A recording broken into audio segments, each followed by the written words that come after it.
Humbert's eyes widened as he listened to Sean's description of the video. The way the boy was acting out the dog's expression and noise sent a shiver down his spine. He could see that it was genuinely scaring Cinder, and he couldn't help but feel a mix of curiosity and unease. "What the hell?" he muttered under his breath, his heart thumping in his chest as he took a step closer to Cinder, intending to place a comforting hand on her shoulder again. Humbert glanced back at Sean, noting the worried look on his face. Despite his earlier annoyance with the boy, he had to admit that he seemed genuinely concerned for Cinder's well-being. "You all right there, boy?" he asked gruffly, trying to sound gruff but unable to keep the concern out of his voice completely.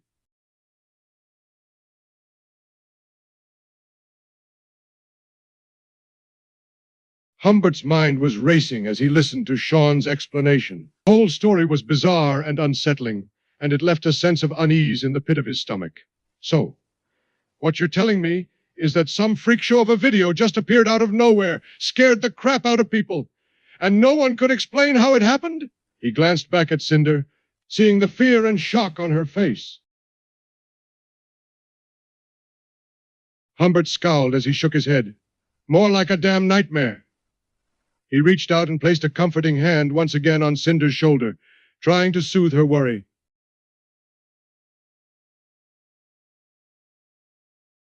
Humbert was taken aback by Cinder's reaction to his touch.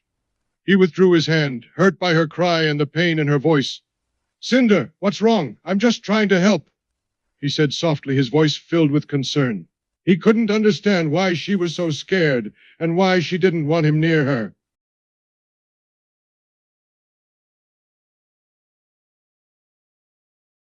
Humbert's irritation grew at the boy's vague response, but he was interrupted by the sound of Cinder's whimpering once again. He turned his attention back to her, his expression softening slightly as he tried to soothe her once more. "Damn it, boy! I don't have time for a long story. Just tell me what the hell a vintage TV creepypasta is," he snapped, still keeping his voice low due to Cinder's distress.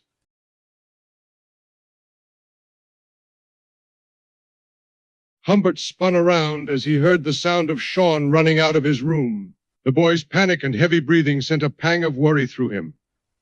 What in the hell? He didn't get a chance to finish his question, as Sean slammed the door closed with enough force to rattle the walls.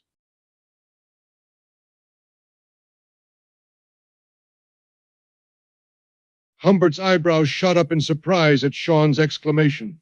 The boy seemed oddly excited about something that was clearly causing Cinder distress.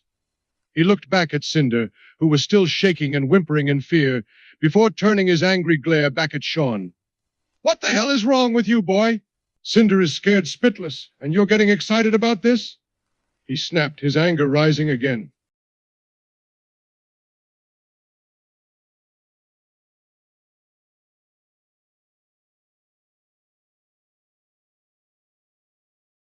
Humbert had just stepped out into the living room when he heard Cinder waking up again, her cry of pain and fear instantly catching his attention. "Cinder, God damn it!" he muttered under his breath, quickly striding back into the room and approaching the bed.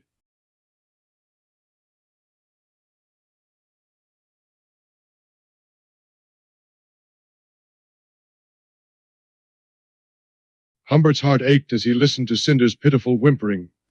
He gritted his teeth, desperate to help her but unsure of what to do. He continued to try to soothe her with gentle pats on the shoulder and quiet words of reassurance. "Shh, it's okay, you're safe.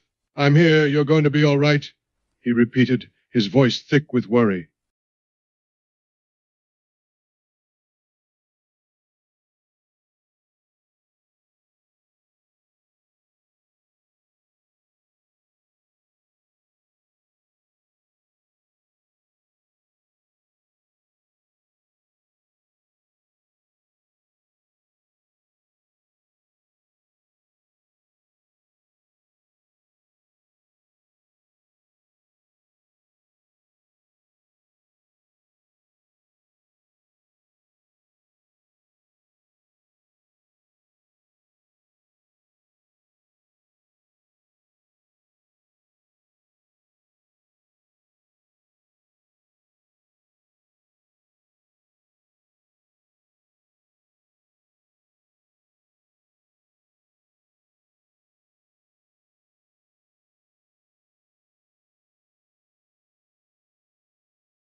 Humbert's eyes widen in surprise and anger at Sean's words. He clenches his jaw, his patience finally snapping as he steps even closer, close enough to the boy that he looms over him. You think I don't know her pain?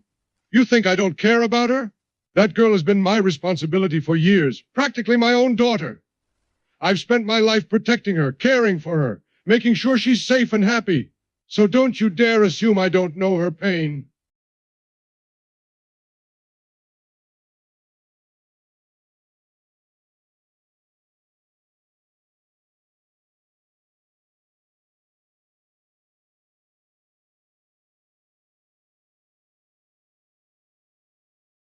Humbert shoots a glare at Soren, his expression deadly serious. I said enough, he repeated, his voice leaving no room for argument. He turns to the other men, his eyes narrowing as he speaks. All of you, stop the music now. This performance is over. Humbert turns to Noah, still holding the boy firmly by the arm. His gaze is intense as he looks at the young dancer. You could have hurt yourself, or worse, Humbert says, his voice a mixture of concern and sternness. I told you this performance was dangerous. I warned you not to do it. And what do? You go on and attempt a handstand of all things.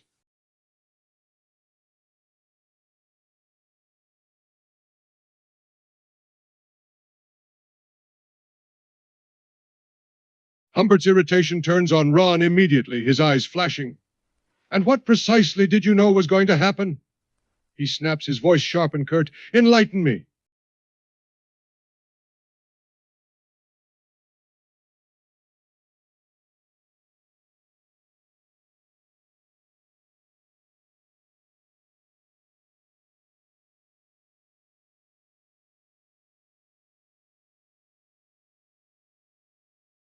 The huntsman's face turns red with anger, his fists clenching so tightly that his knuckles turn white. What did you say? He demands, his voice low and dangerous. He takes a step closer to Homer, towering over the smaller man.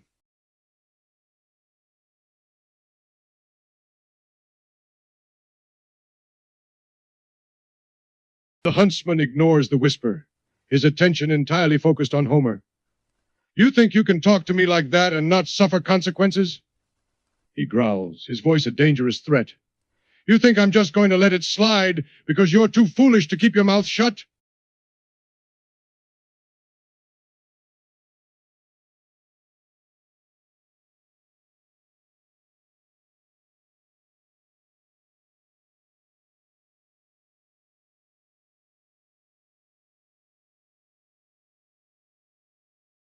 The huntsman lets go of Homer's collar and takes a step back, his expression softening slightly as he looks at Soren.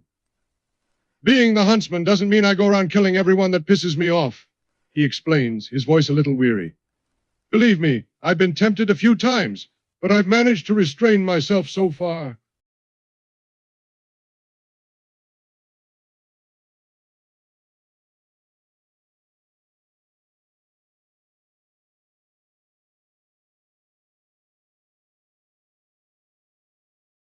The huntsman's eyes widen at the sight of Noah giving Soren the middle finger.